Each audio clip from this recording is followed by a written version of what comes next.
To do so, they would be going away from Sassotetto, less than 2 miles back along a road they already knew. Then, said the police, the women had seen the lights of Padala and had headed for them.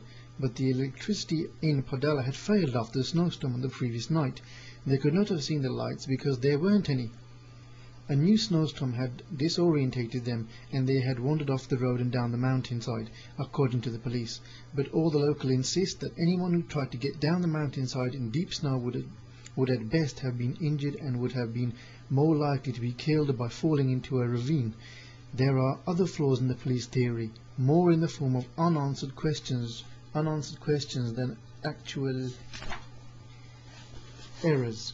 If Gabriella had scrambled over deep snow, rocks and undergrowth to get to this spot, would it be likely that her high heels were not only undamaged but not even been scratched? Why had she taken off the earrings that she habitually wore? Why was she carrying in a handbag a fork taken from the shepherd's cottage? And perhaps the oddest point of all, how could the women's watches, which stopped on quite different dates, have stopped at precisely the same time? Well, they stopped at the different dates because their dates were different anyway. She had a different date and she had a different date, but the time obviously was correct for both of them. That's my theory anyway. What does all this add up to? If the women did not die by accident, then the only answer seems to be that they were murdered. But why?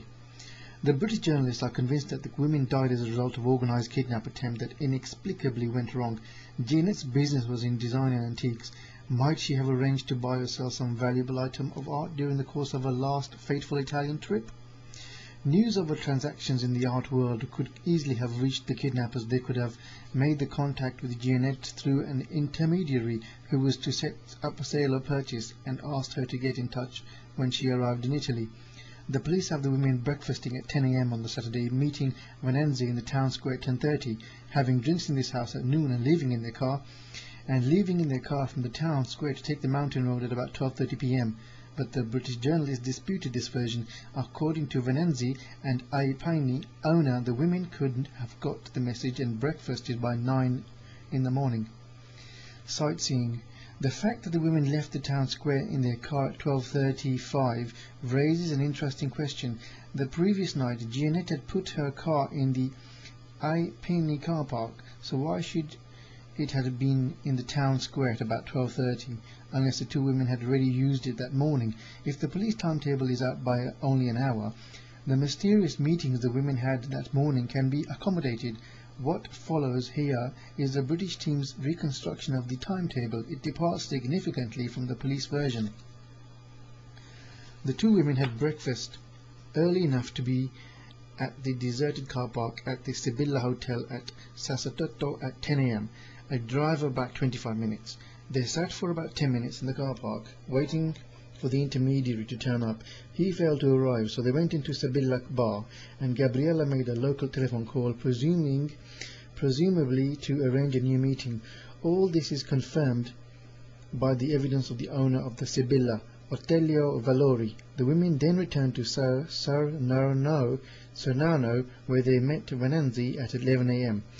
Venanzi's message had been that they should meet at any time from 10:30 onwards, not at 10:30 exactly. The women set off again from Sarnano for their sightseeing trip at 12:35.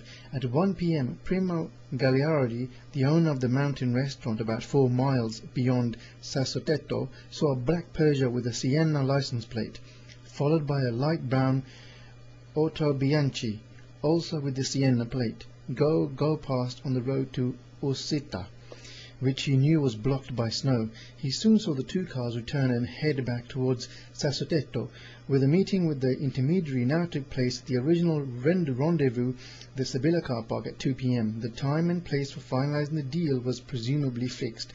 It was to be that evening at one of the shepherd's cottages.